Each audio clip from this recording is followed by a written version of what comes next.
한국에 복음이 들어온 지가 한 100년이 이제 좀 넘었는데, 제가 이제 청소년 사역하고 이렇게 또 이제 교회도 보고 그러면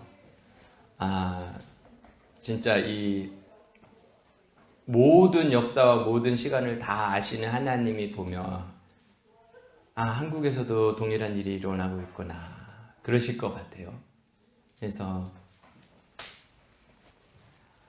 우리 지금 우리나라에 있는 이 교회 또한 우리 2세대 신앙을 지켜가고 있는 2세대가 또한 참 느헤미야 시대의 그 사람들하고 동일한 세대가 아닌가. 솔직히 지금에서 한 30년이 지난다 그러면 한국의 어떤 교회의 모습은 어떨까 생각해 보면 정말 쉽지 않죠. 저희 여러분들과 저가 신앙생활할 때, 청소년 때, 청년 때, 그게 뭐 불과 20년 전인데, 그때 청소년 그리고 청년들의 그룹의 모임들과 지금 청소년 청년들의 그 그룹들의 그 모임들 이런 거 생각해 보면 앞으로 또 다시 20년, 30년이 지났을 때 한국 교회는 어떨까 이런 생각해 보면 소망이 있어야 되는데 참 그렇게 바라봐지기가 어려운 게 현실인 것 같아요. 그래서 참 느헤미야서를 공부하면서 그런 부분들 마음에 사가면 좋겠다. 제가 중국에서 강의할 때 성도님들이 지난 1월에 갔었다 왔는데요. 한 여기에 요만큼 했어요. 여기 딱 이렇게 해서 요만한 공간이 요만큼 가정집이었는데요. 요만한 공간에서 제가 이쪽에 서서 커튼에다가 프로젝트 쏘고 그리고 성도님들이 이렇게 이제 따다다다다다닥 앉았어요. 그리고 목욕탕 의자 같은 거 있죠. 조그만한 거. 대부분은 이제 좋은 의자였지만 우리 플라스틱 의자였지만 자리가 없는 데는 막 목욕탕 의자 같이 이렇게 조그만한 거에 앉아가지고 근데 강의를 하는데 13시간을 잡아놨어요.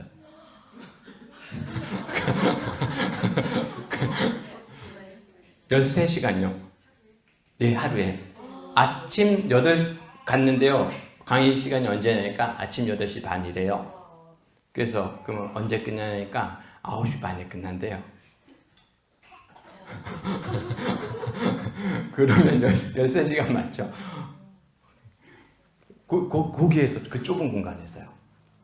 근데 거기 그 집은 대리석으로 바닥에 돼 있어서 일반 사람들은 이제 다 신발 신고 들어오는 거예요. 그리고 이제 여기다 이렇게 카바 씌워서 성도들이 그러고 들어오는 거예요. 10시간을 신발 신고 있는 거예요. 아침 8시 반에 와서 한 10시까지 제가 강의를 했는데 점심 먹고 나면은 간사님 조금 쉬다가 시작하시죠? 그래요. 그 강사거니까 테이블이 이미 차려져 있을 거 아니에요? 그죠? 밥 나오는 때 시간도 안 걸려. 가면 차려져 있어요. 그럼 가서 먹어요. 먹으면서 이제 교제하다가 올라가면 간사님 조금 쉬다가 시작하시죠? 그럼 10분 쉬었다가 나와야 돼요. 뭐 식사하는데 1시간 안 걸려요. 한 40분 정도 쉬고 또 하는 거예요. 그러니까 하루 하니까 허리가 부러질 것 같더라고요. 목 다 쉬고. 근데 성도님들은 전혀 미동 없어요. 제가 3일 반을 강의를 했는데 그렇게 전혀 미동 없어요. 한 사람도 저런 사람 없어요. 눈에 불이 떨어질 것 같아요. 강의를 못해요. 강의하다 보면 아멘! 아멘! 지금 웃는 소리의 한 3배 정도로 크게 아멘을 하세요. 아멘 안 해도 될 것 같은데 뭐 강의가 너무 방해 같아요. 처음에는 이게 제가 은혜를 받더라고요. 은혜를. 그러면서 제가 돌아오면서 촛대가 넘어갔구나. 하나님의 기름 부으심이 사모함이 넘어갔구나. 그 열정이 넘어갔구나. 어머니의 믿음이 저기 있어. 제가 어머니의 신앙을 거기서 봤어요. 저희 어머니 아직도 그러셔요. 저희 향해서 안타까워하시고 애통해하시고. 근데 그 중국 성도들이 한 사람도 목회자도 상관없어요. 목회자도 어떻게 그럴 수가 있는지 모르겠어요. 근데 제 강의하러 갈 때 성경 가지고 오지 말라 그러더라고요. 너무 그게 박해가 상황이 심각하니까 성경 강의하러 갈 때 성경을 가지고 오지 말래요. 그러니까 쉬운 상황이 아닌 거예요, 교회가. 그래서 교회에서 모이지도 못했어요. 그래서 어디 교회가 아닌 일반적으로 다니지 않는 일반 가정집을 구하다가 큰 집을 어떤 성도님이 임대해 주셔가지고 거기서 했거든요. 얼마나 은혜가 된지 몰라요. 저 때는 넘어가게 돼 있나 봐요.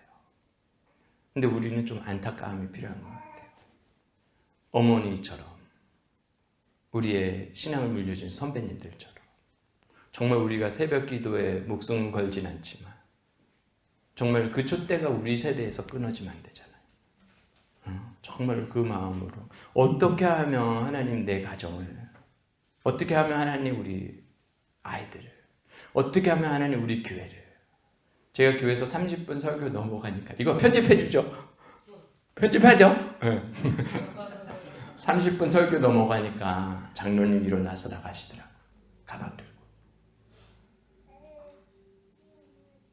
제가 시간을 지켜야지 교회니까. 그러나 마음이 너무 아프더라고요. 일본에 가도 설교 2시간 해요. 교회에서 이루어지는 일이 뭔가? 누가 예배 받으시는가? 누가 존경과 영광과 찬양과 우리의 삶의 모든 희생과 제사를 누가 받으셔야 되는가? 우리는 왜 모이는가? 교회는 왜 존재하는가? 참 이 교회 목사님께 너무 감사하죠. 정말로 생색내지 않으시고 얼굴 비치지도 않으시고 정말 있는 듯 없는 듯. 정말 왜 교회가 있는가? 그럴 때 정말 하나님은 촛대를 옮기시는 것 같아요. 우리는 눈물이 필요한 것 같아요. 어머니 시대에는 눈물이 있었죠. 고난이 있었고 지식은 없었는지도 몰라요. 그러나 진짜 믿음은 있었던 것 같아요. 이 느헤미야 시대의 그 마지막에 느헤미야의 마음이 아마 이 시대의 우리 어머니들의 마음, 또한 우리 사역자들의 마음이 아닌가, 그런 생각이 정말 많이 들더라고요. 예, 그렇습니다. 시작해 보도록 하겠습니다. 이거는 여러분들 심심할까봐 한번 시작해 봤습니다. 새로운 거 원하시죠? 이게 느헤미야 1장 1절이에요. 디베리 첫 글자 오른쪽에서부터 읽는 거예요. 디베리, 느헤미야, 벤, 하가랴, 예히 이렇게 됩니다. 그러면 저게 글이다. 느헤미야의 아들 하가랴, 하가랴의 아들 느헤미야의 글이다. 이렇게 맨 끝에 거는 비동사예요. 그 다음에 베호데시, 기시르, 쉐나트, 에셰림, 에니 이렇게 되는 것 같아요. 그러면 기스르 월 20년 내가, 그 다음에는 있었다 수상궁에, 이렇게 1장 1절이에요. 그러면 하가랴의 아들 느헤미야의 글이다. 내가 20년 기스르월에 수상궁에 있었다. 이렇게 됐어요. 이 책의 1장 1절이에요. 어색한 거 없습니까?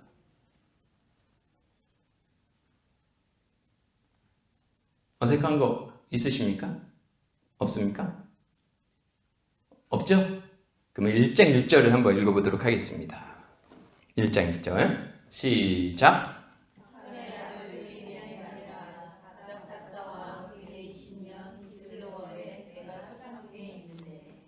발견하셨나요? 뭐가 좀 이상하죠?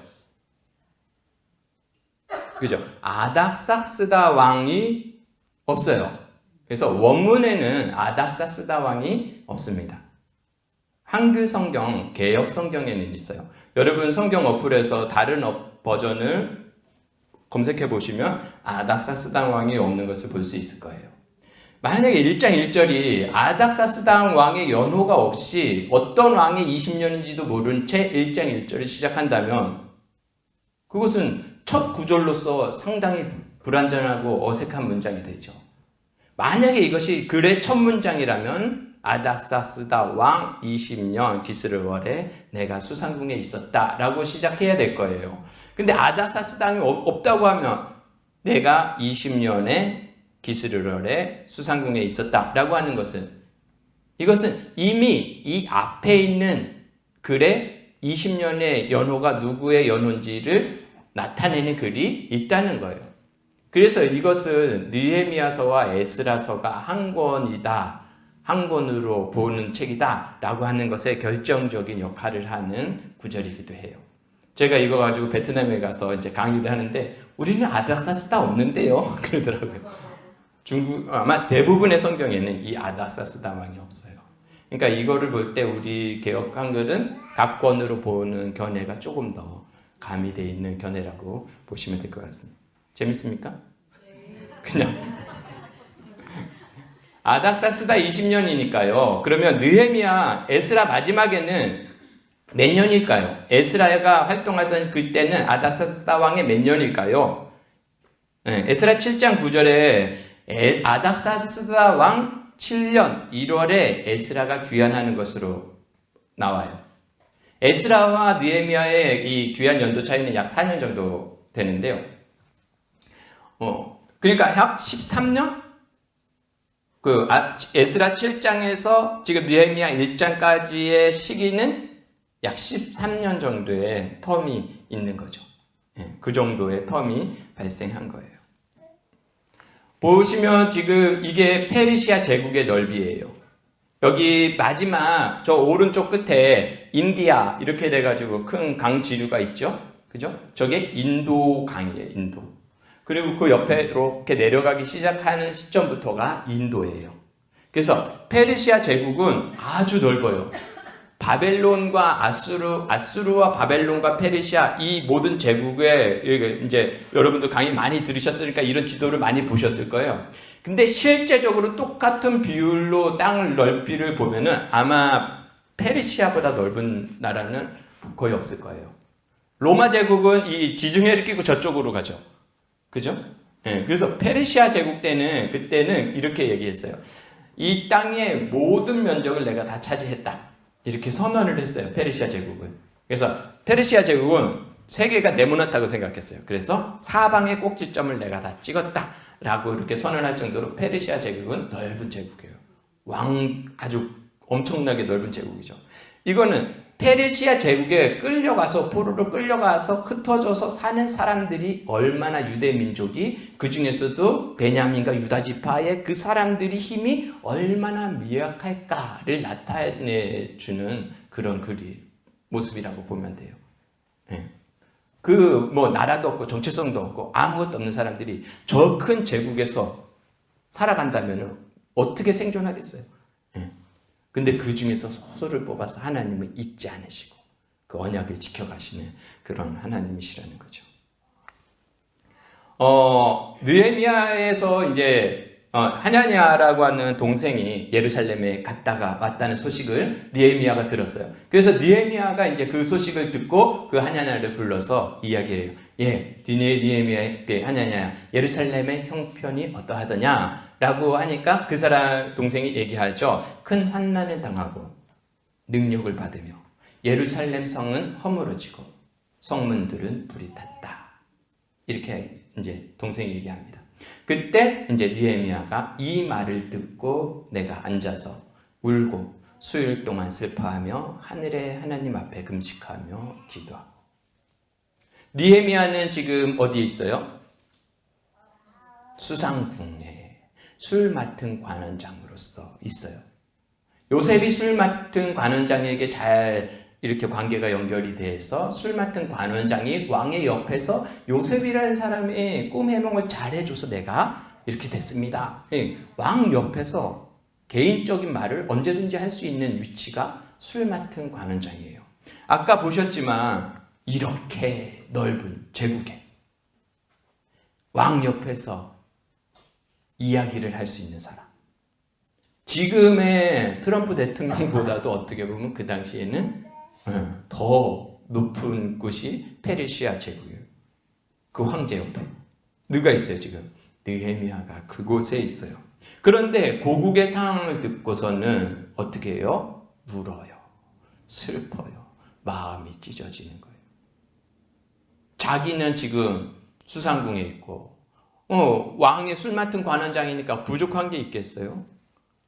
뭐 집이나 뭐 가족이나 뭐 어떤 경제적인 거나 그 어떤 것이나 그의 마음을 아프게 할 만한 것이 있겠어요? 그에게 근심이 될 만한 것이 있겠어요? 있죠. 그에게 기쁨은 그런 것들이 아니었던 것 같아요. 항상 느헤미야의 마음에는 예루살렘, 예루살렘, 우리 민족, 내가 누군가, 하나님의 백성인데, 내가 누군가, 이스라엘 백성인데, 이 마음이 느헤미야에게도 있었던 것 같아요. 포로 귀환이 됐는데 에스라가 돌아갔다는데 에스라가 잘 세웠겠지. 갔다 오는 사람이 있을 때마다 묻는 거예요. 근데 그곳에서 환난을 당하고 멸시를 당하고 하나님의 선택된 백성들이 그 언약을 가지고 포로 귀환을 해서 살아간, 그리고 성전을 짓고 그렇게 멋있게 믿음으로써 돌아간 그 사람들의 상황이 어떠냐? 잘 살면 좋을 텐데 근데 환난을 당하고 있고 성은 다 무너지고 있고 멸시를 당하고 조롱을 당하고 있고 그 마음을 들 때 느헤미야의 마음은 울 수밖에 없는 거예요. 이것이 눈물이 곧 하나님의 마음인 것 같아요. 무엇 때문에 슬퍼하는가? 무엇 때문에 기뻐하는가? 무엇 때문에 화나는가? 무엇 때문에 분노하는가? 이것이 그 사람의 가치가 그것에서 보이는 것 같아요. 느헤미야는 술 맡은 관원장이었어요. 부족한 것이 없어요. 그럼에도 불구하고 그의 나라와 그의 영광과 하나님의 나라를 생각하니까 기쁘지 않은 거예요. 그러니까 왕 앞에 가서도 수심이 가득한 얼굴로 왕 앞에 있을 수 있는 거죠. 느헤미야가 어떻게 포로 페르시아의 그 제국에 살면서 어떻게 그런 마음을 유지할 수 있었을까? 느헤미야는 어떤 사람인가 봐요. 에스라는 어떤 사람일까요? 에스라는 제사장이었어요. 그러면서 율법 학자였어요. 네. 그래서 지금도 AD 1세기에 가장 유명한 학파 하면 샴마이 학파, 힐렐 학파 뭐 이런 해가지고 뭐 정확한지는 모르겠는데 이거 녹음하니까 되게 신경 쓰이네. 힐렐, 샴마이 뭐 이런 식으로 해서 두 가지 학파가 유대에서 아주 율법을 해석하는 두 가지 학파가 있어요. 그런데 거기에다가 만약에 하나를 더하라 그러면 에스라예요. 네. 그만큼 에스라는 이제 율법학자로서 제사장으로서 이 뿌리가 있는 사람이에요. 1차 포로 귀환에는요. 수룹바벨은 어떤 사람일까요? 유다 다윗의 왕족의 후예예요. 수룹바벨을 1차 포로 귀환은 다윗의 왕족으로서 2차 포로 귀환은 제사장으로서 모든 민족에게 존경을 받는 제사장과 학자 겸 율법의 박사라고 하는 사람이 에스라가 3차 귀환은요. 이 느헤미야인데 이 느헤미야라는 사람은 제사장처럼 보이지 않아요. 왕족도 아니에요. 어떤 책에는 이 사람이 술 맡은 관원장이었기 때문에 그리고 왕의 옆에서 술을 따르고 그리고 2장인가에 가서 보면은 왕에게 수심이 가득해서 할 때 그 옆에 왕비도 있었다 그래요. 그래서 왕비도 모셔야 되는 사람이었으면 아마 그 사람은 황관이었을 가능성이 있다 라고 하는 견해도 있어요. 그러니까 이 느헤미야는 스룹바벨과 에스라에게 비교하면은 어떤 내세울 만한 것이 없는 사람이에요. 일반 사람이에요. 제사장도 레위인도 왕족도 아니에요. 근데 어떻게 이 느헤미야는 그 하나님의 공동체를 위해서 이런 마음을 가질 수 있는가? 이 이야기를 들을 때 느헤미야의 첫 번째 반응은 우는 거예요. 그 다음에요, 하나님께 기도하는 거예요. 느헤미야의 기도가 아주 중요해요. 시간이 없으니까 이렇게 넘어가야 되는데. 언제 불탔을까요? 성벽이 불탔다고 그랬죠. 언제 불탔을까요? 이건 예루살렘 때 불탄 게 아니에요. 586년에. 포로 귀환 처음에 멸망당했을 때 그 불탄 성벽을 얘기하는 것이 아니에요. 그 이후에 1차 포로 귀환 이후에 성전을 지었죠. 그러면 성전을 지은 다음에 성벽은 안 지었을까요? 고대 영화를 보면 전쟁은 거의 다 어디서 해요? 뭐 들판에서 할 때도 있지만 주로 성벽을 대치해가지고 쳐들어오는 자들과 막아서는 자들이잖아요. 고대 시대는 도시국가잖아요. 그래서 그들에게 있어서 집 안에 어떤 자기의 집을 짓는 것보다 1차적으로 우선시 되어야 되는 거는 울타리로서의 성벽이에요. 그 성벽이 없으면 생존 자체가 안 되니까요. 그러면 그 당시에 1차 포로 귀환민들이 성전을 지었다고 하면 성전만 짓고 울타리는 안 지었을까요? 그죠? 어느 시점인지는 모르지만 울타리는 분명히 있었어요. 울타리는 분명히 있었을 거고 안전하게 거주할 수 있도록 지었을 거예요. 근데 이제 그것이 허물어지는 거죠. 어떤 일들로 인해서.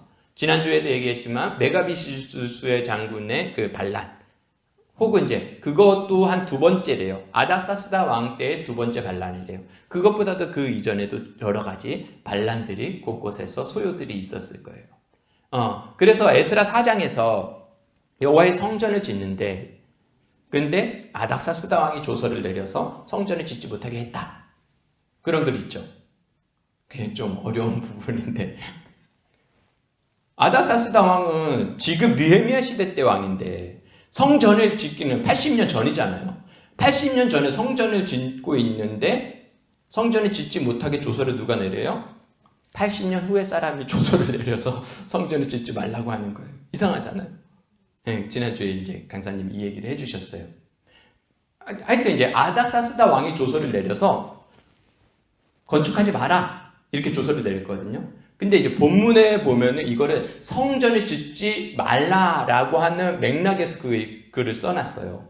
근데 중요한 거는 아닥사스다 왕은 이전에 성전이 지어져 있으니까 아닥사스다 왕이 조서를 내리면서 짓지 말라고 한 것은 무엇이겠어요? 성벽이에요. 아닥사스다 왕 때는. 지금 느헤미야 때의 에스라 때의 상황은 아닥사스다 왕인데 이미 성전은 80년 전에 완공이 돼 있어요. 무너지지 않았어요. 그러면 성벽이 무너진 거예요. 무너졌다가 다시 짓고 무너지고 이런 일들이 몇 번 있었을 거예요. 근데 중요한 건 아닥사스다 왕이 조서를 내려서 그것을 짓지 못하도록 조서를 내렸다는 거예요. 다니엘서에서 다니엘이 사자굴에 들어가는 이유가 뭔지 아세요? 사자굴에 들어가는 이유, 왕의 조서 때문이죠. 누구든지 왕이 세운 신상에게 절하지 아니하고 기도하지 아니하며 그 누구든지 사자굴에 집어넣겠다라고 하는 조서가 내렸어요. 근데 이거는 다니엘을 시기하는 사람들이 그렇게 한 건데, 근데 왕이 다니엘을 좋아해서 그렇게 다니엘이었어? 얘는 안 돼. 이렇게 할 수가 없다는 거예요. 뭐 때문에요? 조서는 한 번 내리면 번복할 수가 없어요. 이게 페르시아에 있어서 제일 중요한 것 중에 하나가 왕이 내린 한 번의 조서는 취소하지 못한다는 거예요. 그래서 에스더 때도 하만이 조서를 내리잖아요. 하만이 왕에게 사인을 받아서 그래 왕이 그러죠. 너가 원하는 대로 조서를 써라. 그리고 내 도장을 네가 찍어라. 그러면 이거는 왕의 조서가 되는 거예요. 그러니까 하만이 자기가 원하는 대로 조서의 초안을 꾸며서 왕의 도장을 인장반지가 있으니까 꼭 찍어오면 이게 왕의 조서가 되는 거예요. 그러니까 하만이 악함이 드러났음에도 불구하고 에스더가 그 하만의 조서를 폐하시고 새로운 조서를 내리소서, 하만의 조서를 폐하소서 하니까 왕이 페르시아에는 그런 법령이 없다. 한 번 내린 왕의 조서는 영원토록 두 번 다시 폐해지는 것이 아니에요. 페르시아는. 이 아닥사스다 왕이 지금 무슨 조서를 내렸어요? 얼마 전에? 성벽을 짓지 마라. 성벽을 짓지 말라는 조서를 이 느헤미야 이전에 이미 아닥사스다는 성벽 공사를 짓지 못하도록 조서를 내렸어요. 그러니까 왕으로서는 이제 이것이 느헤미야로서는 이것이 쉬운 일이 아닌 거죠.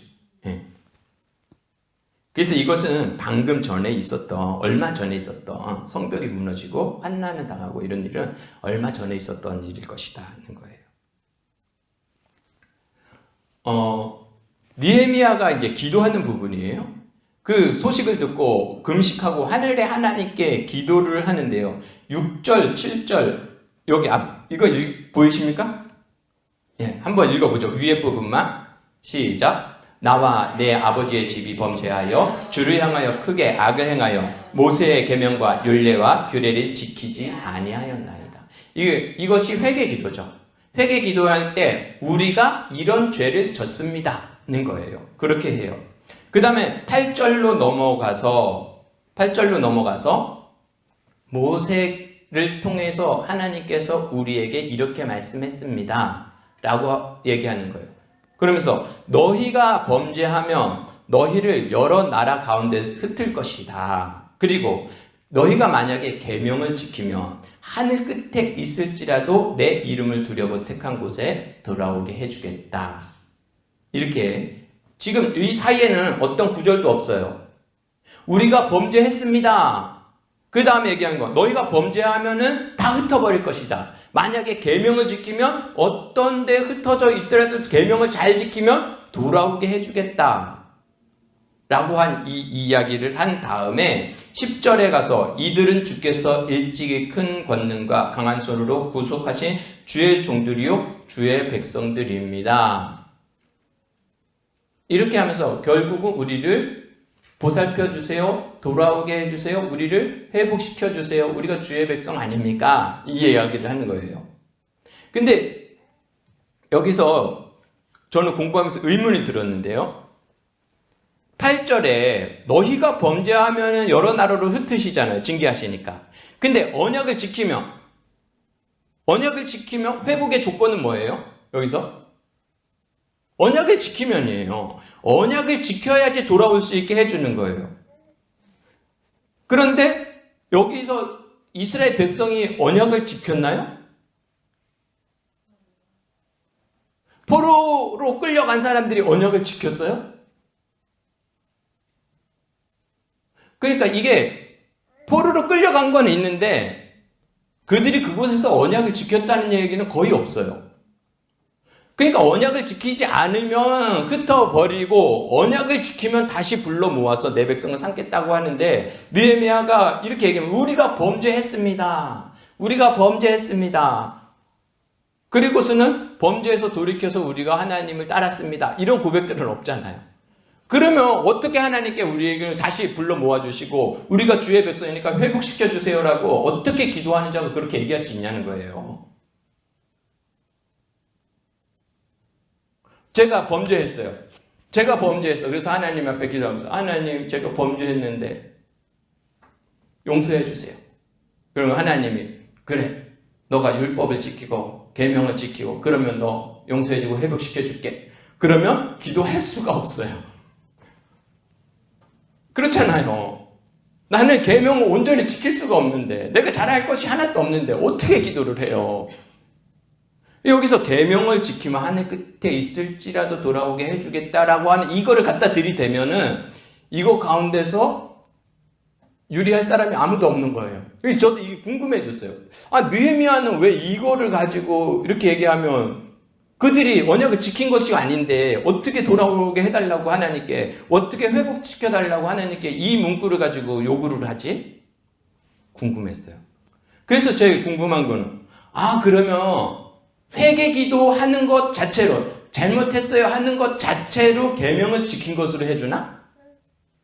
6절 7절 나와 내 아버지 집이 범죄하여 주를 향하여 크게 악을 행하여 모세의 계명과 율례를 지키지 않았습니다 라고 시인을 하면 계명을 지킨 것으로 해주나? 우리는 그렇잖아요. 그죠? 우리는 하나님 잘못했어요. 제가 나쁜 생각도 하고요. 형제도 미워하고요. 미안해요. 제가 죄인이고 죽을 놈이에요. 미안해요. 살려주세요. 그러면 주님이 우리를 용서해 주시잖아요. 우리는 그렇거든요. 그러면 진짜 이때도 그랬나? 어떻게 생각하세요? 주님 우리 조상들이 잘못해가지고요. 우리가 죄를 져가지고 잘못했어요. 미안해요. 이러면 계명 지킨 걸로 인정해 주나 그걸로? 제가 그래가지고 성경을 막 찾아봤어요. 모세오경을. 그랬더니 이런 글귀가 있더라고요. 레위기에. 한번 처음부터 읽어보겠습니다. 시작. 그들이 나를 거스른 잘못으로 자기의 죄악과 그들의 조상의 자복하고 또 그들에게 명함으로 나는 그들에게 명하여 내가 그들을 그들의 원수들의 땅으로 끌어갔음을 깨닫고 그 할례받지 아니한 그들의 마음이 낮아져서 그들의 죄악의 형벌을 기쁘게 받으며 내가 야곱과 맺은 내 언약과 이삭과 맺은 내 언약을 기억하며 아브라함과 맺은 내 언약을 기억하고 그 땅을 기억하리라. 인정하고 고통만 당하면 언약을 지킨 걸로 봐주시는 거예요. 죄를 인정하고 고통의 값을 지불을 하며 언약이 성취가 된 거예요. 잘해서 축복의 언약이 아니라 못해서 징계의 언약이 그 계명이 성취가 된 거죠. 징계만 받으면 포로로 끌려가서 그들이 돌아올 수 있었던 것은 율법을 잘 지키고 하나님의 말씀을 잘 지켰기 때문에 언약을 지켜 행했기 때문에 돌아온 게 아니고 뭐였기 때문에? 맞아서 죄악의 형벌의 연수가 차서 하나님께서 언약한 그 형벌이 맞춰졌기 때문에 형벌이 이미 지불되어졌기 때문에 돌아올 수 있는 거예요. 그렇지만 그들은 뭐를 해야 돼요? 마음에 자복하고 그 죄를 인정하고 그리고 그 죄의 값은 채찍은 맞고. 저도 자녀들을 회초리를 가끔 한 대씩 때리는데요. 약속을 해요. 너 이렇게 하면 회초리 한 대 맞는다. 그러면 했잖아요. 그러면 한 대는 때려야 돼요. 무조건 때려야 돼요. 그래야 언약이 지켜지니까. 그래서 저는 세게 때리는 게 있고 약하게 때리는 게 있고 갖다 대는 것도 있어요. 그래도 세게 다 때리는 거예요.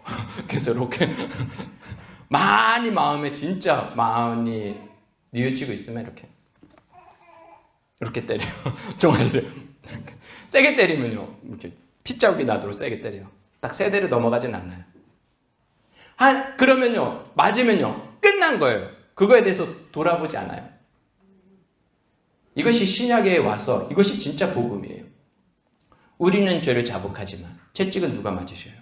예수 그리스도께서 맞으심으로 그것이 언약이 성취돼 버리는 거예요. 놀라운 일이에요. 죄를 자복하고 그 대가가 지불되어지면 하나님은 그것을 리셋하시는 거예요. 이들이 고난을 당했잖아요. 하나님의 주어진 형벌을 당했잖아요. 그러면 리셋되는 거예요.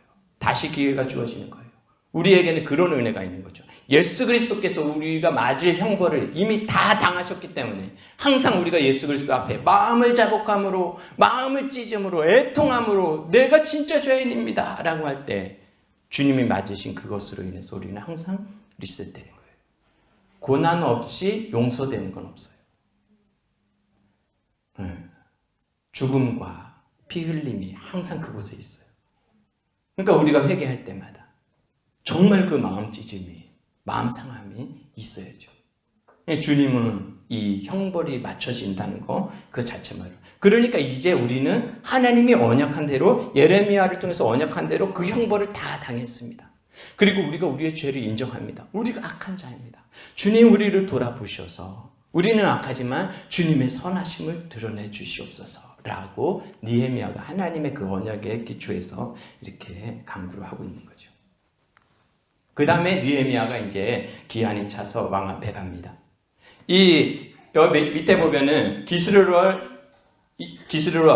이것은 11월, 12월 정도가 돼요. 양력으로 음력으로 양력으로 11월, 12월 정도가 돼요. 그리고 이 느헤미야가 왕 앞에 가서 근심이 있고 이러할 때 그때는 2장은 이 니산월이에요. 20년 니산월. 1장은요 기스르월. 이 개월 차이가 약 12월이면 4월이면 한 4달 정도 기간의 차이가 있는 거예요.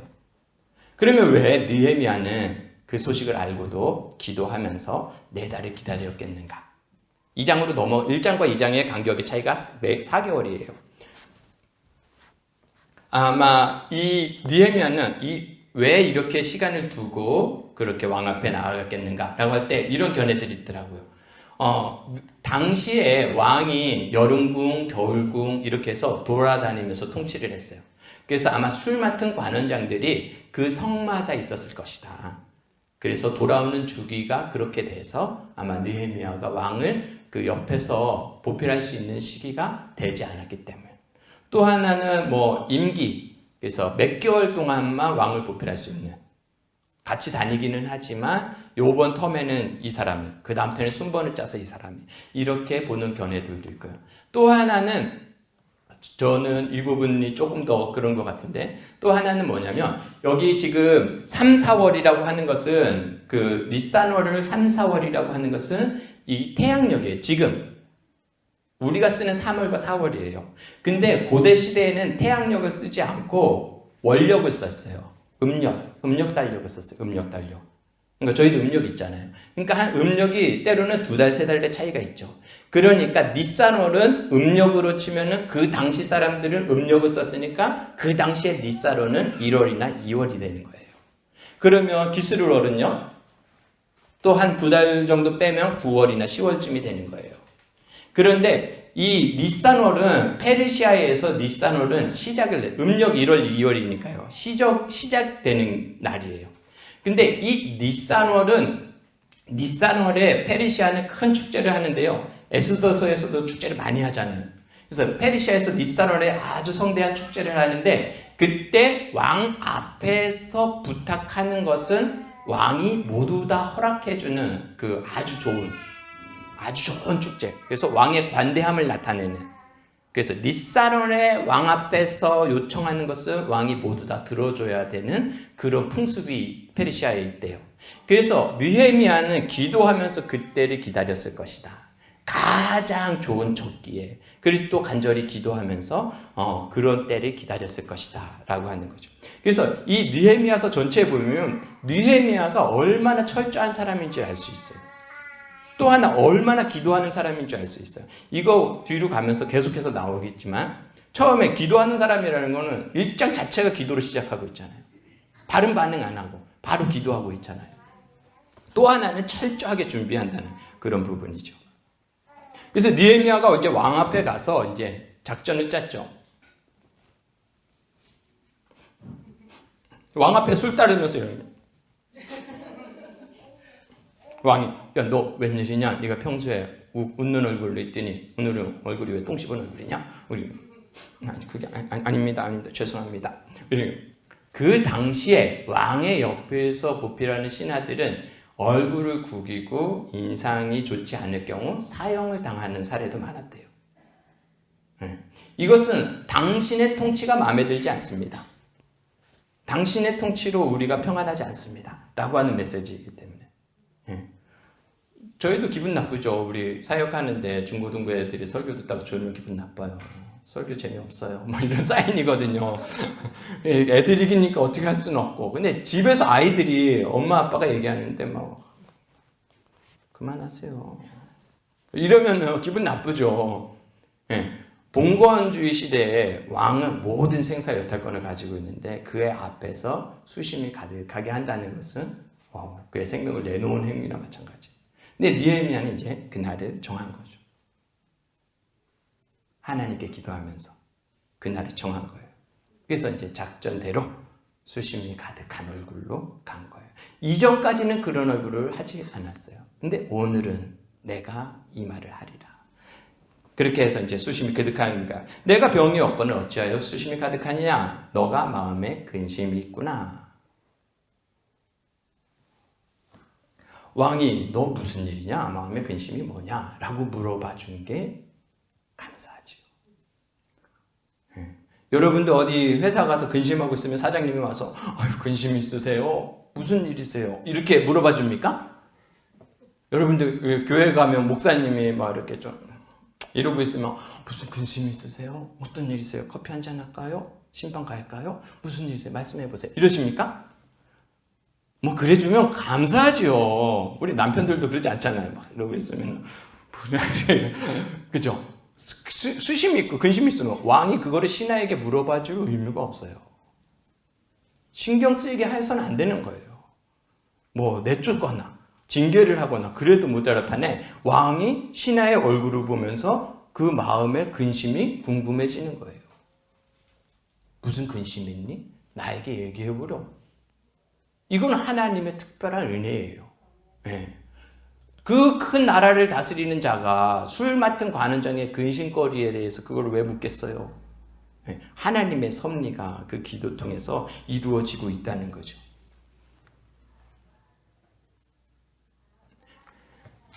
사절 볼까요? 4절 시작. 왕이 내게 이르시되 그러면 너희가 무엇을 원하느냐 하기로 이러죠. 그래서 수심이 가득한데 네 근심이 있구나. 그러니까 이제 느헤미야가 얘기를 하는 거예요. 우리의 조상의 무덤이 황폐해져 가지고 성문은 불타고 이런데 내가 어찌 근심하지 않을 수 있습니까? 이렇게 얘기했어요. 그 당시에 왕족들의 사회에서 제일 수치스러운 거, 그것은 뭐냐면 조상의 무덤이 파헤쳐지는 것. 이것이 왕족에게 있어서, 귀족에게 있어서는 그것을 가만히 두는 것은 있을 수 없는 일이에요. 그래서 이제 느헤미야도 그렇게 얘기하는 거예요. 내 조상들의 무덤이 황폐해졌다. 왕의 마음을 배려해서 그렇게 이야기하는 거죠. 그래서 청원을 들어줄 수 있도록. 그러니까 왕이 물어요. 그러면 너에게 무엇을 해주길 원하느냐? 느헤미야는 이것을 위해서 기도해 왔어요.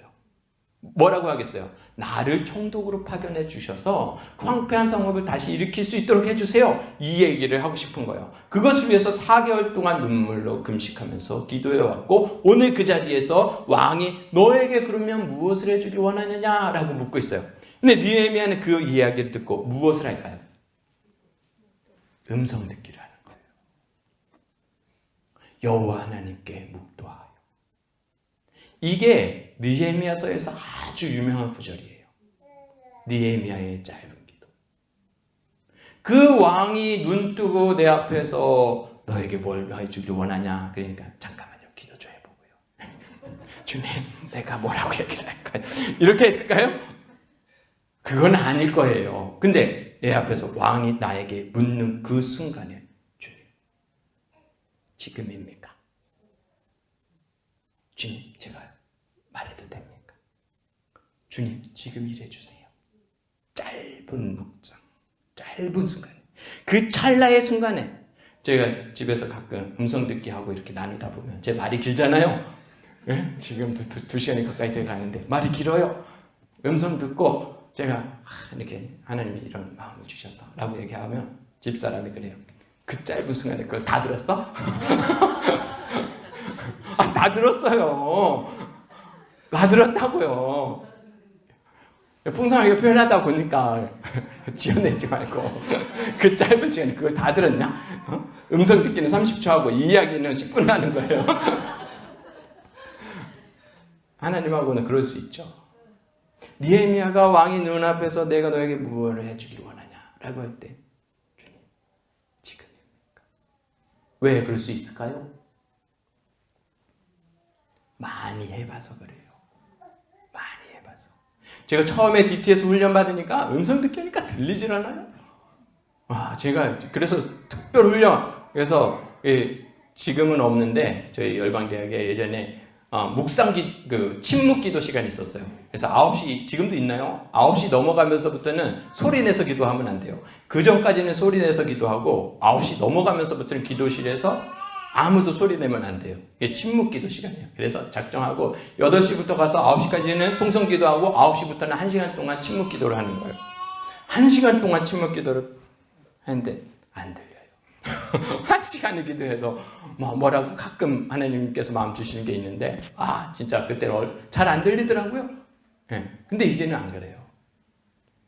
우리 주님 가정에서도 애들하고 우리 하나님께 잠깐 음성 들어보자. 이 일에 대해서 하나님 뭐라 말씀하시는지. 제일 먼저 눈 뜨는 건 저예요. 5초 10초 안에 거의 다 하나님께서 말씀해 줄 때가 많아요.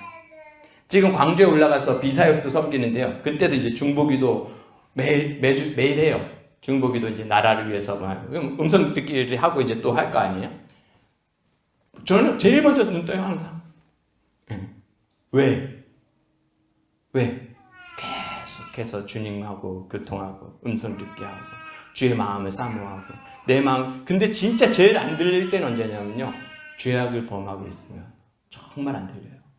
기도하고 싶지도 않아요. 묻고 싶지도 않고. 근데 애통하고 자복하는 마음으로 그 하나님께 그 죄를 고할 때 주님은 너무 선명하셔요. 느헤미야는 그런 삶을 사는 거예요. 왕의 앞에서 너에게 뭘 해주기를 원하느냐? 벤치요, 집이요, 넓은 정원요, 이렇게 하지 않았어요. 주님 지금입니까? 제사장도 아니에요. 율법학자도 아니라고요. 다윗의 혈통으로서 왕족도 아니에요. 누구는 환관일지도 모른다고 해요. 일반 백성 중에 한 사람이에요. 그럼에도 불구하고 그의 마음에 여호와를 사모함으로 매일매일 어떤 형제들과 같이 정말로 심하다 걸어가는 한 걸음 한 걸음마다 하나님을 묵상하고 하나님을 생각하려고 씨름하고 하나님과 함께 걸으려고 그의 마음을 살려고 씨름하는 그 삶이 있었기 때문에 왕이 너가 무엇을 원하느냐라고 할 때도 그 순간에 주님께 묵도하고 그럴 수 있는 거죠. 그 다음에 느헤미야가 얘기하죠. 그 성을 건축하게 해주소서. 그리고 조서를 내려주소서. 유다에 들어가기까지 모든 관문을 다 통과하게 해주세요. 살림의 감독에게 건축에 쓸 재료를 주게 하소서. 아주 대놓고 과감한 요구를 다 하는 거예요. 왕이 다 그것을 이루고 하나님의 선한 손이 나를 보았다. 지금 이것은 원독자들의 상황에서는 과거예요. 이 일이 있은 20년 후나 30년 후예요. 느헤미야는 과거에 자기가 여기로 돌아올 때, 처음에 돌아올 때 그 이야기를 하는 거예요. 아무것도 없을 때. 나는 좋은 궁에 살지만 안 돌아올 수도 있었죠. 그럼에도 불구하고 그 마음은 사고 하나님의 나라를 세우기 위해서 그 헌신했던 그 이야기를 원독자들에게 기록으로, 유산으로 남겨주는 거예요. 내가 이렇게 하나님의 나라를 세우려고 나는 이렇게 애썼어 라고 유언과 같이. 저희 어머님은 맨날 신앙 간증하면 레파토리가 똑같아요. 한 20, 30개 되는데요. 모든 어머님들이 마찬가지죠. 저는 다 알아요. 이제 어머님이 아유 그때 그 집사님이 이러면 그 얘기구나. 다 알아요. 여기 아주 귀에 못이 박히게 들렸어요. 어머니는 자기 삶 가운데 경험했던 그 하나님의 그 신앙, 아들이, 자식이 그거를 잊지 않았으면 좋겠는 거예요. 살아계신 그 하나님. 나는 좀 지겹지만. 느헤미야도 그 마음이에요. 내가 그때 왕에게 나가서 이게 얼마나 기적과 같은 일인 줄 아니. 하나님의 나라를 세우려고 마음을 쓰고 하나님과 마음을 동일한 마음을 가지고 애통하면서 그렇게 나가면 하나님은 그 길을 다 열어주신다니까. 못할 일이 뭐가 있냐? 나는 그곳에서도 버리고 왔어. 왕 앞에서 수심이 가득한 사람 봤어? 난 그렇게도 했어. 모든 관문을 다 통과했어. 살림의 감독들에게 모든 나무를 쓸 것을 내가 다 요구했다고. 왕에게. 왕이 다 허락해 줬어. 왜? 내가 잘해서? 아니야. 하나님의 선한 손이 나를 도우셨어. 나에게만? 아니야. 나와 같이 동일하게 하나님을 사모하는 너희들이라면 우리가 마지막 남은 언약의 백성이잖아. 우리가 능해서가 아니야. 하나님은 그 언약을 지키시는 분이야. 나와 같이 그 믿음의 싸움을 해야 되지 않겠냐? 하나님의 나라를 세워가야 되지 않겠냐? 이제 그런 도전들을 한다고 보면 되겠죠. 원래 여기서 쉬려고 그랬는데 아까 쉬었어요. 넘어가겠습니다. 그래서 이제 왔어요. 그래서 왔는데 산발락과 도비아가 이야기합니다. 10절 읽어보겠습니다. 10절 시작. 호론 사람 산발락과 종이었던 암몬 사람 도비아가 이스라엘 자손을 흥하게 하려는 사람이 왔다 함을 듣고 심히 근심한지라. 다시 한번 읽겠습니다. 크게 읽어봅시다. 시작. 호론 사람 산발락과 종이었던 암몬 사람 도비아가 이스라엘 자손을 흥왕하게 하려는 사람이 왔다 함을 듣고 심히 근심한지라. 느헤미야가 왔을 때 대적들이 근심했다니까요. 벌벌 떨었어요. 왜? 하나님의 나라를 세울 자가 왔으니까 두려워서 근심하면서 어떻게 하면 좋지? 사탄들이 벌벌 떤다니까요. 누구 때문에? 느헤미야 한 사람 때문에. 하나님의 나라를 세울 한 사람이 왔어. 이제 우리 고달퍼졌어. 사탄이 그렇게 얘기하는 거예요. 우리를 넘어뜨리려고 하는 주변의 모든 사탄들이 어떤 사람을 보면서 근심하면서 두려워하면서 떠는 자가 있어요. 우리 주변의 죄와 두렵게 하는 것들과 어둠의 세력들이 우리를 보면서 두려워하나요? 야, 용원이가 열방대학에 왔어. 우리 이제 피곤해졌어. 아, 근심거리가 많아. 이제 나는 잘릴 것 같아. 스크루프 테이프의 편지에 보면은 사탄들의 그 이야기들이 나와요. 내가 오는 걸 보면은 사탄들이 기뻐해. 야, 쟤는 껌이야. 아무 걱정 안 해도 돼. 야, 룰루랄라. 야, 쉬면서 일을 해도 돼. 야, 걱정하지 마, 걱정하지 마. 쟤는 보기는 번지르하지만 말은 잘하는데 아무 능력이 없어. 걱정 안 해도 돼. 쟤는 하나님의 나라를 세우지 못해. 걱정하지 마. 안심해. 푹 쉬어. 야, 너는 땡보직이다, 땡보직. 누구를 보면서는 사탄들이 그럴 거예요. 돈이 있고, 명예가 있고, 인기가 있고, 유머 감각은 있고, 옷은 잘 입고, 그래도 사탄들은 그들을 두려워하잖아요. 누구를 두려워해요? 마음이 청결한 자, 죄가 없는 자, 하나님을 경외하는 자, 하나님께 간구하는 자, 교회의 아픔을 위해서, 정말로 교회가 무너지는 것을 위해서, 하나님의 영광이 빼앗기지는 것 때문에 마음 아파하는 그 사람이 오면 사탄들이 두려워하고 근심한다고. 우리는 그런 자들이잖아요. 예수 그리스도의 성령이 우리 가운데 임하시는 자들. 마음을 통해하고 마음을 찢고 죄악을 미워해서 내가 정말로 죄를 무릅쓰고 그럴 때, 상한 마음으로 있을 때 하나님은 그 마음 가운데 좌정하시는 거예요. 그러면 성령님이 그 가운데 계죠. 사탄들이 우리를 두려워합니까? 아니에요. 거룩한 영 가운데 거하시는 성령 하나님을 두려워하는 거예요. 근가오는 내게 없지만 내게 있는 예수 그리스도의 이름, 성령의 권세로 명할 때 사단들은 떠나가는 거예요. 산발락과 도비아와 원수들이 더 잘 알아요. 우리가 하나님의 존귀한 자들이, 돈이 아니라, 명예가 아니라, 학벌이 아니라, 권력이 아니라, 제사장이 아니라도, 율법학자가 아니라, 다윗의 혈통이 아니라도 여호와 하나님을 사모하는 그거 하나 때문에 사단들은 두려워 떨어요. 왜? 하나님이 그를 통해서 일하실 거니까. 우리는 아무것도 아니에요. 그러나 주님은 질그릇에 담긴 보물처럼 그분이 세상을 떨게 하는 자들이, 예수 그리스도를 믿는 자들이 아니면 세상을 두렵게 하는 자가 누구냐? 세상을 이기는 자가 예수 그리스도를 믿는 자들이 아니면 어떻게 세상을 이기느냐? 예수 그리스도를 믿을 때 각 사람에게 성령이 기름 부어주시고 성령님은 그 사람과 동행하시고, 그래서 모든 어둠의 권세를 결박시키는 능력이 예수 그리스도의 성령님께 있기 때문입니다. 우리에게 그런 자들이죠. 우리가 그런 자들입니다. 가정에서, 교회에서, 우리의 주어진 영역에서 어둠의 영역들을 두렵게 하는 자들 됐으면 좋겠습니다. 하나님은 우리를 형통케 하실 것이다. 누구를 위해서? 하나님의 나라를 위해서, 하나님의 영광을 위해서, 하나님께서 태초에 가지고 계셨던 그 영광을 위해서. 우리는 하나님께서 형통케 하라고, 우리는 하나님의 나라를 세우는 자로, 강건하게 세우는 자로 하나님이 우리를 부르셨어요. 어디에? 가정에. 가정이 황폐해야 돼가지고 사단에게, 죄악에 놀림을 당하고 조롱을 당하고 수치를 당하고 그렇게 되는데, 우리는 그것을 지켜보기만 하고 가만히 있고 멸시를 당하고 조롱을 당해도 괜찮습니까? 느헤미야는 마음 앞에서 밥도 안 먹고 근식하며 슬피 울며. 우리 가정이 어떻습니까? 우리의 사회가 어떻습니까? 우리 교회가 어떻습니까? 애통하고 눈물로 흘리는 자, 하나님은 그 사람을 통해서 사단을 두렵게 하고 하나님의 교회를 세우는 자들이에요. 느헤미야가 이런 사람이 도착했어요. 사단들이 벌벌 떨었어요. 주위의 대적들이 벌벌 떨었어요. 아, 피곤해졌네. 이제 어떻게 하지? 피곤한 스타일이야, 쟤.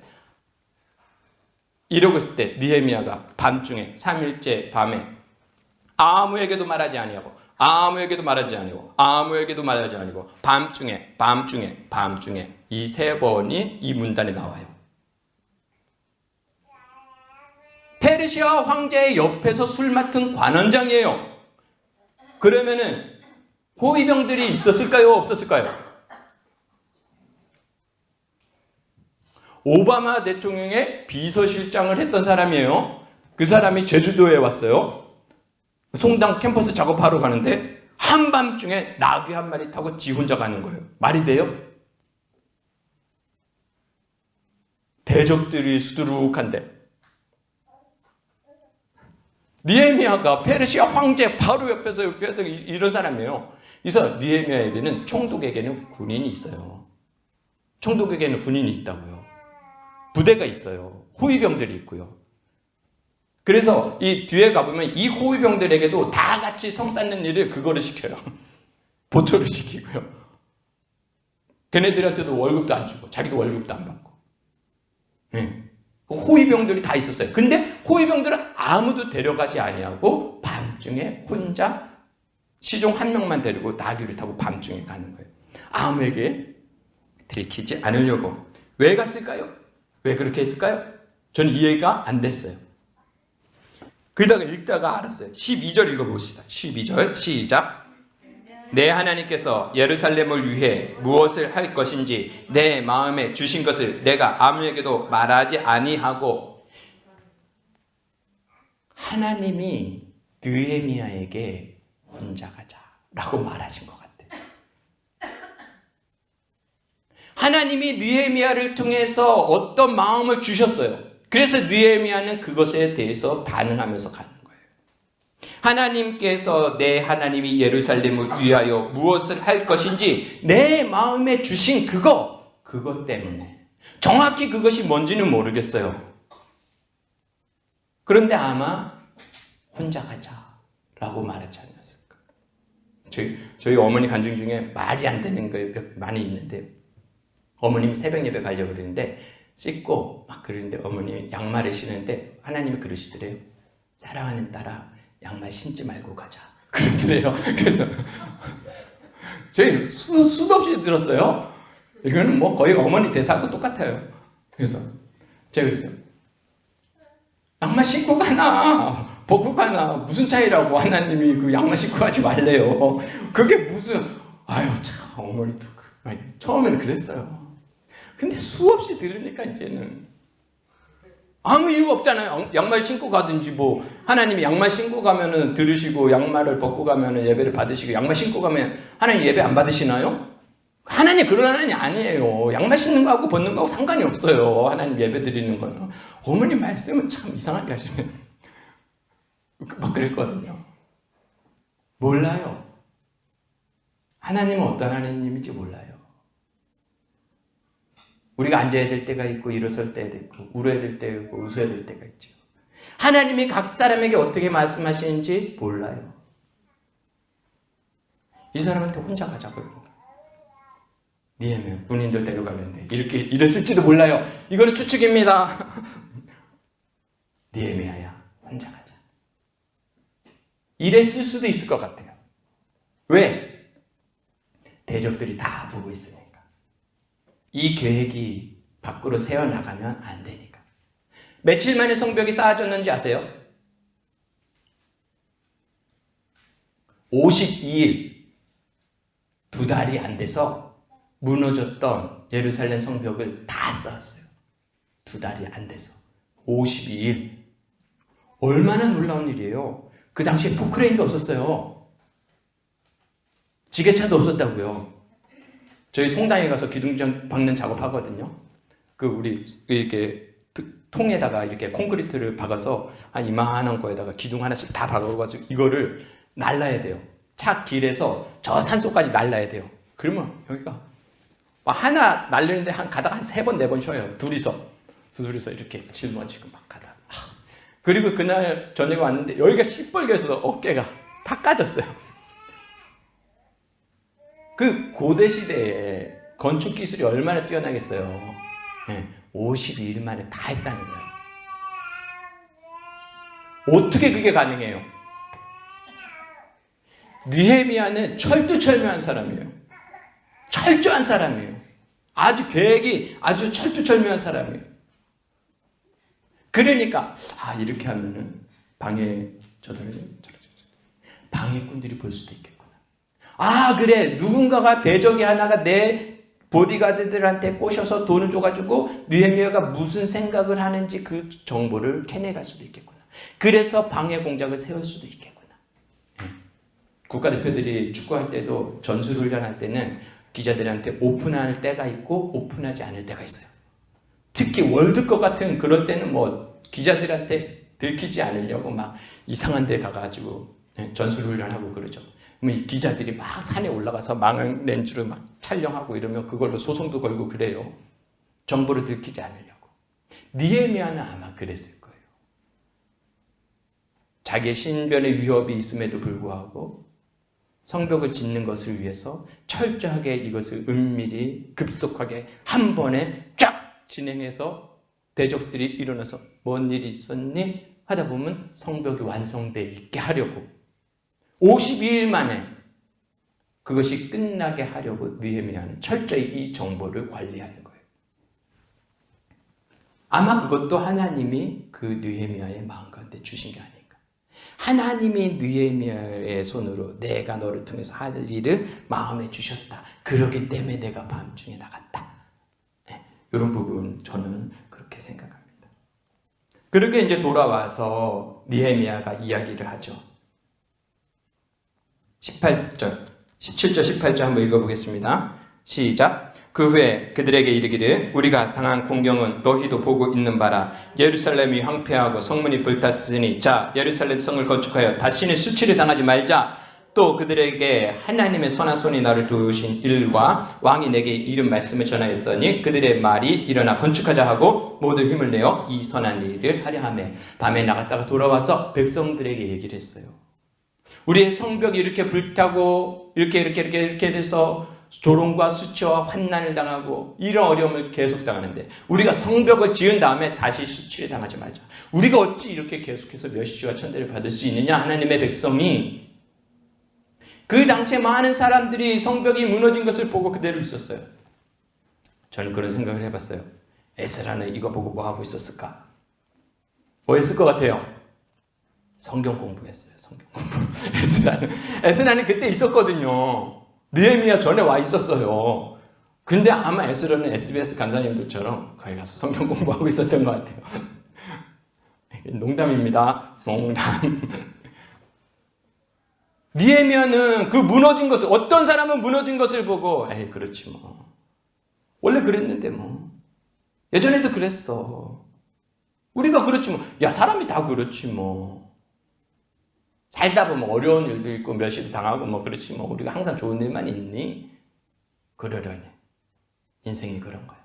다 고난이 있지 뭐. 아니 크리스찬이라고 다 어떻게 그렇게 살아? 이렇게 했을 것 같아요. 근데 느헤미야는 아니, 어떻게 우리가 멸시를 당할 수 있냐? 왜 황폐해져서 멸시를 당하고 있는데 왜 우리는 가만히 있느냐? 왜 우리는 가만히 있어? 일어서자. 성벽을 짓자. 다시 멸시당하지 말자. 하나님께 영광 돌리자. 우리를 보고 이방 사람들이 야 여호와 하나님은 진짜 살아계시구나. 그런 영광을 받으시려고 하나님 우리를 선택하셨는데 왜 우리가 맨날 수치와 멸시와 조롱을 당하고 있어? 우린 그런 존재가 아니잖아. 왜 느헤미야는 그럴 수 있냐는 거예요. 수많은 사람들은 그러려니 쓰레기가 떨어져 있어도 그러려니 거짓말을 해도 그러려니 음란한 이야기를 해도 그러려니 부정부패를 해도 그러려니 도둑질을 해도 그러려니 교회 안에서 탈세를 해도 그러려니 욕하고 싸움질을 해도 그러려니 교회가 다 그런 거지 뭐. 왜 마음 아파하면서 그것을 바로잡아 보자고 하는 사람이 없어요. 느헤미야는 하나님을 바라보고 있기 때문에 그렇게 되는 거예요.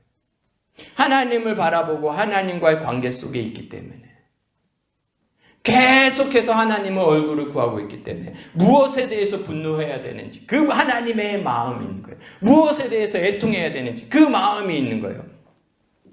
무엇인가를 이끌어 가다 보면 사람들의 마음도 다 살펴야 돼요. 지도자들의 마음도 다 살펴야 돼요. 어떻게 해야지 후원이 들어오는지도 알아요. 그래서 그 사람들하고도 관계도 잘 해야 돼요. 그러다 보니까 사울처럼 되는 거예요. 사울 왕이 백성들의 마음은 너무나 잘 읽었죠. 하나님에게 버림을 받아도 뭐라 그래요?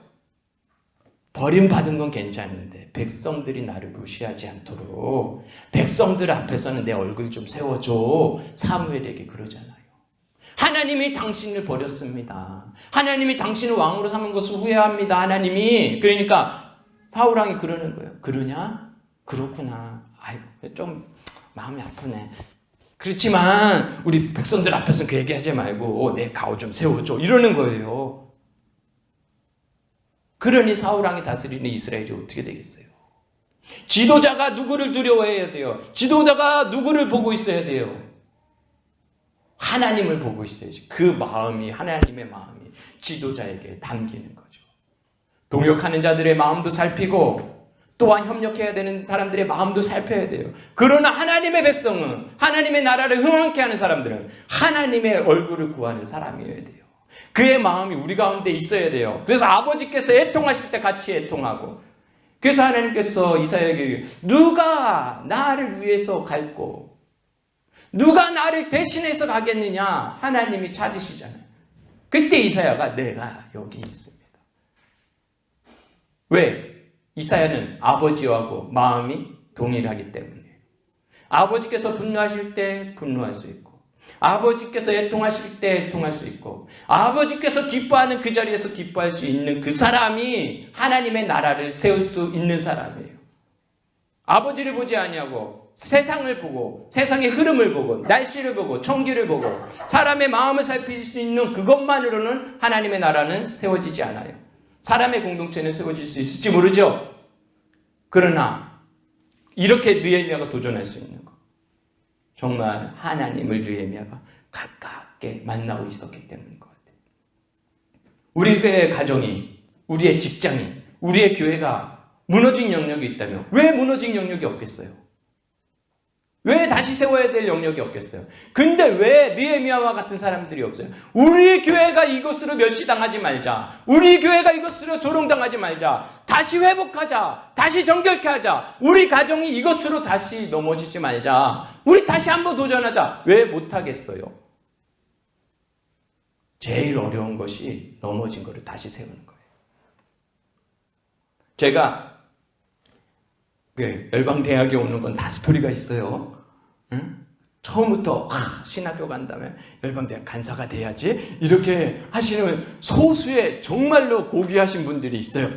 그분들, 저는 그런 존재는 아니에요. 교회 사역을 하다가 신앙 다 까먹고 내가 이 평신도보다 못하다 해가지고 이제는 평신도로 살아야겠다. 그러다가 대학원 다니다가 왔어요. 그래서 제 결심은 그거였어요. 내가 신앙이라도 까먹지 말아야지. 거짓말하면서 사역할 수는 없어. 그래서 너무 회복되기 어려웠어요, 신앙이. 그래서 DTS를 했어요. 그때 제 생각은요, 저는 신앙이 회복되지 않을 거라 생각했어요. 제 영성은 회복될 수 없다고 생각했어요. 왜요? 수없이 범죄했기 때문에. 수없이 넘어졌기 때문에. 결심을 안 해봤어요? 금식을 안 해봤어요? 새벽 기도를 안 해봤어요? 다 해봤어요. 다 해봤다고요. 안 되더라고. 그럼 어떻게 해요? 판단 당해야지 뭐. 멸시와 조롱 당하는 게 당연하지 뭐. 그것이 내 모습인데 뭐. 자포자기하죠. 죄의 능력이 끈질겨요. 알잖아요, 우리가. 그래서 포기하는 거예요. 모든 사람이 그러는 거예요. 근데 주님을 바라보기 시작하면 달라져. 저는 열방에 와서부터 정말 달라졌어요. 주의 말씀 앞에 서면서부터 정말 달라졌어요. 그래서 요즘은 집에서도요, 집에서 회복되지 않는 부분 다 있죠. 어떤 부분이든지 청소 좀 해야겠다. 좀 아침에 좀 활기차야겠다. 모든 사람의 스토리잖아요. 예전 같아서는 도전도 안 했어요. 근데 저는 계속 도전해요. 애들하고 우리 아침에 일어나는 거에 대해서 하나님이 뭐라고 말씀하는지 한번 들어보자. 듣고 끝이에요. 그럼 내일부터 7시에 일어나는 거야. 6시 반에 일어나는 거야. 화이팅! 화이팅! 하자! 체크리스트 만들고. 이렇게 안 해요. 하나님이 그들의 마음 가운데 마음을 주시면 삶은 변하는 거예요. 체크리스트로 바뀌는 게 아니에요. 하나님의 얼굴을 구하고 하나님의 애통하심과 기뻐하심과 영광을 즐거워하는 것이 각 사람에게 부어지면 그 사람은 불타올라요. 왜 우리가 멸시를 당하느냐? 우리 가정이 어떤 가정인데 우리가 이 상태에서 머물 수는 없지. 하나님이 그렇게 생각하지 않아. 우리 한번 다시 화이팅 해보자. 그리고 끝이에요. 다시 그 다음에 하나님께 다시 마음을 구해요. 다시 하나님의 그 마음을 구해요. 아버지의 마음이 우리 가운데 거해야지만 느헤미야처럼 도전할 수 있어요. 우리가 실패하고 주저앉고 일어서지 못하는 이유가 뭐예요? 하나님의 얼굴을 구하지 않기 때문이에요. 아버지의 마음이 없기 때문이에요. 죽은 가운데서 부활하신 예수 그리스도의 부활의 영이 우리 가운데 없기 때문이에요. 내 힘으로 일어나려고 하고 내 계획으로, 내 프로젝트로, 내 열심으로 뭔가 해보려고 하니까 힘 빠지면 작심삼일 되는 거예요. 그 당시 사람들이 그랬던 것 같아요. 느헤미야는 그러지 않았어요. 바로 왕의 앞에서도 묵상 기도하면서 하나님 이렇게 할까요? 저렇게 할까요? 묻는 그 사람. 그러하기 때문에 하나님의 마음이 있기 때문에 하나님의 영광을 보고 있기 때문에 이 수치에서 이것이 하나님이 원하시는 것이 아니야. 하나님이 우리를 회복시키려고 우리를 포로귀환에 하셨을 때 원했던 모습은 이것이 아니야. 하나님께서 나에게 주신 마음은 이것이 아니야. 이렇게 조롱을 당할 수는 없어. 하나님의 백성. 우리가 어떤 후회인데 우리가 어떻게 남아있는 마지막 믿음의 언약의 백성인데 이렇게 조롱당할 수는 없어 라고 하는 거죠. 몇 시까지인가요? 12시까지. 네. 제가 이 신앙이 회복될 때 처음 기점이 제가 열방대학에서 족구를 좋아하거든요. 저 아시는 분들이 계실 텐데 제가 축구 좋아하고 족구를 좋아합니다. 운동을 좋아해요. 좋아하지 잘하지 못해요. 좋아만 합니다. 근데 이제 DTS 받으려고 딱 내려왔는데 아까 얘기한 대로 그냥 다 까먹은 상태예요. 신앙을 다 까먹고 그런 상태인데 열심히 하고 싶은 마음은 있죠. 그래서 이제 DTS 받으면서 제 결심을 했어요. 주님, 제가 매일 1시간씩 기도를 하겠습니다. 결심을 했어요. 근데 결심하고 한 며칠은 잘 가지요. 며칠은 잘 갔어요. 그래가지고 기도도 하고 아까 얘기한 대로 뭐 8시부터 9시까지 기도하고 1시간 하기로 했는데 해보니까 재밌어요. 그래가지고 음성 듣기 기도 한다고 또 1시간도 하고 막 한 2주쯤 간 것 같아요. 근데 어느 날부터 이제 형제님들이 족구하러 가자고 열방대학 뒤에 족구장이 좋은 데가 있어요. 족구하려고 좋다고 나 운동 좋아한다 그래서 축구화를 갖고 왔어요. 육지에서. 그래가지고 갖고 와서 이제 시간 날 때마다 족구를 했어요. 그러다 보니까 이게 이제 점점 재밌어지는 거예요. 하다 보니까 팀워크도 생기고 그러다 보니까 이제 기도 시간까지 이제 조금씩 이제 갉아먹기 시작했어요. 그러다가 한 번 이렇게 있으니까 기도 시간도 점점 줄어가고 막 땀나고 이러니까 못하게 되고 그래서 이건 아닌 것 같다. 그래가지고 하나님께 그랬어요. 주님, 제가 기도하기 위해서 족구를 끊겠습니다. 주님, 도와주시옵소서. 그래서 족구를 끊기로 결심을 했어요. 며칠 갔을까요? 며칠 몇 갔어요? 그 이후로도 이제 기도는 점점 줄어들어가고 족구장 가는 거는 족구하러 가느니 기도하러 가야 되는데 하면서 족구하러 갔어요. 하루는 이제 목요 예배였어요. 목요 예배 때는 웍두티가 일찍 끝납니다. 그래서 족구할 시간이 많아요.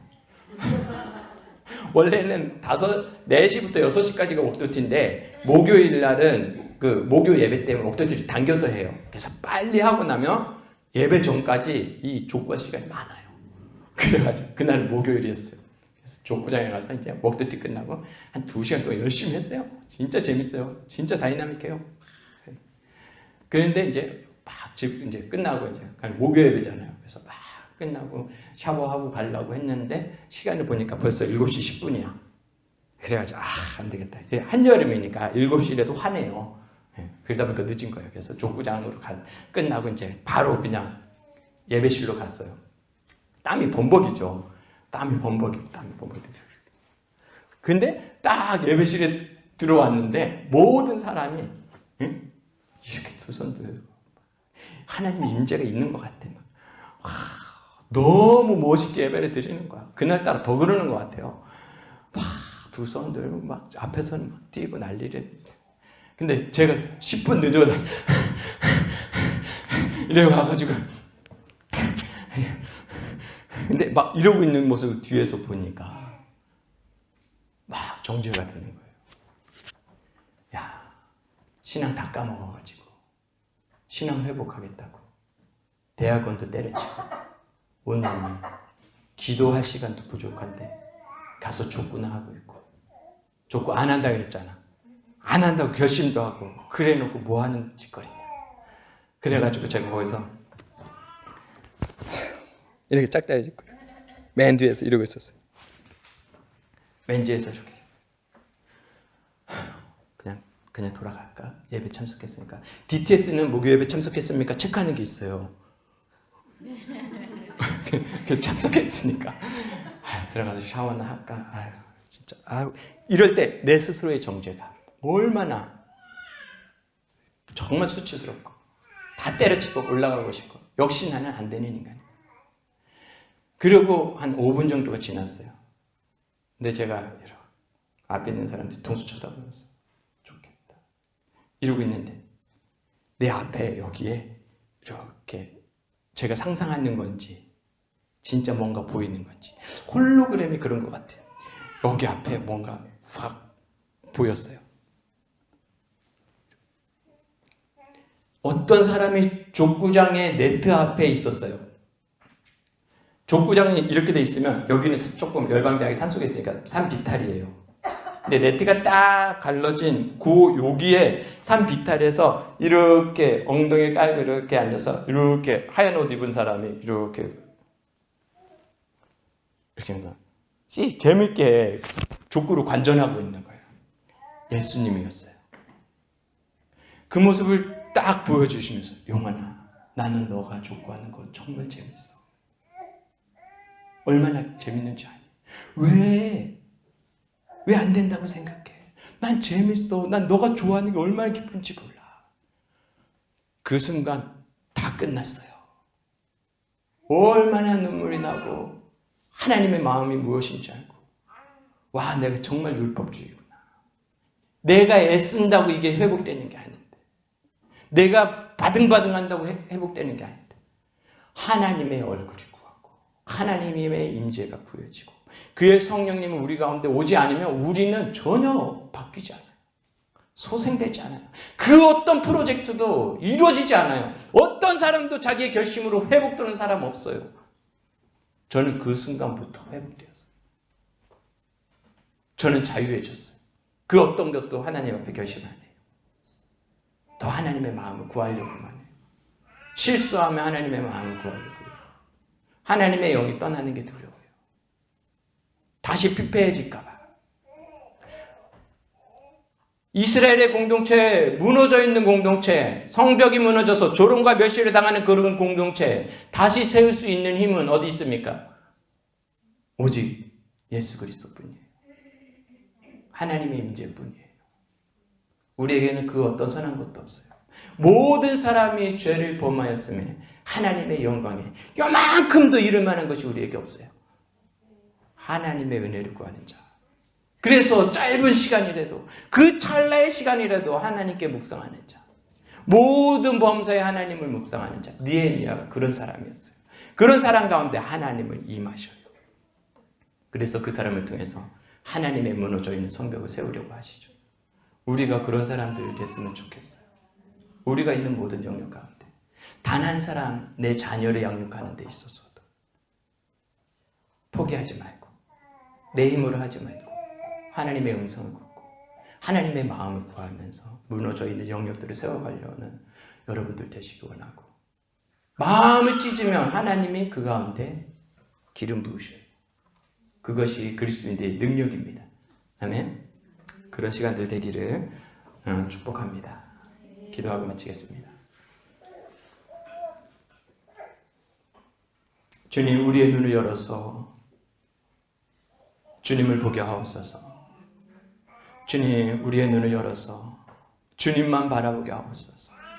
이 세상을 바라보게 하는 수많은 거짓 메시지들과 주변의 환경들을 두렵게 하고 사람들을 두렵게 하는 이 내 안에 있는 그 연약함들, 하나님 그 모든 것을 내가 시인하오니, 연약함을 시인하오니 주님 불쌍히 여겨 주시옵소서.